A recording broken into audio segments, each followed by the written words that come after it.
വിശുദ്ധ പൗലോസ് ശ്ലീഹ കൊരിന്ത്യർക്കെഴുതിയ ഒന്നാം ലേഖനം അധ്യായം 5 9 മുതൽ 13 വരെയുള്ള വാക്യങ്ങൾ. വ്യഭിചാരികളുമായി സമ്പർക്കമരുതെന്ന് മറ്റൊരു ലേഖനത്തിൽ ഞാൻ എഴുതിയിരുന്നല്ലോ. ലോകത്തിലെ വ്യഭിചാരികളെയും അത്യാഗ്രഹികളെയും കള്ളന്മാരെയും വിഗ്രഹാരാധകരെയും ഒന്നടങ്കമല്ല ഞാൻ വിവക്ഷിച്ചത്. അങ്ങനെയായിരുന്നെങ്കിൽ നിങ്ങൾ ലോകത്തിൽ നിന്നു തന്നെ പുറത്തു പോകേണ്ടി വരുമായിരുന്നു. പ്രത്യുത സഹോദരൻ എന്ന് വിളിക്കപ്പെടുന്നവൻ അസന്മാർഗിയോ അത്യാഗ്രഹിയോ വിഗ്രഹാരാധകനോ പരദൂഷനോ മദ്യപനോ കള്ളനോ ആണെന്നു കണ്ടാൽ അവനുമായി സംസർഗം പാടില്ലെന്നാണ് ഞാൻ എഴുതിയത്. അവനും ഒരുമിച്ച് ഭക്ഷണം കഴിക്കുക പോലും അരുത്. പുറമെയുള്ളവരെ വിധിക്കാൻ എനിക്ക് എന്തു കാര്യം? സഭയിൽ ഉള്ളവരെയല്ലേ നിങ്ങൾ വിധിക്കേണ്ടത്? പുറമെയുള്ളവരെ ദൈവം വിധിച്ചുകൊള്ളും.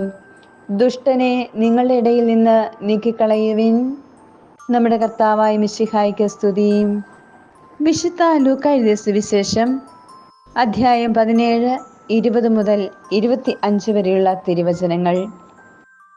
ദൈവരാജ്യം എപ്പോഴാണ് വരുന്നത് എന്ന് ഫരിസയർ ചോദിച്ചതിന് അവൻ മറുപടി പറഞ്ഞു, പ്രത്യക്ഷമായ അടയാളങ്ങളോട് കൂടെയല്ല ദൈവരാജ്യം വരുന്നത്. ഇതാ ഇവിടെ, അത് അവിടെ എന്ന് ആരും പറയുകയുമില്ല. എന്തെന്നാൽ ദൈവരാജ്യം നിങ്ങളുടെ ഇടയിൽ തന്നെയുണ്ട്.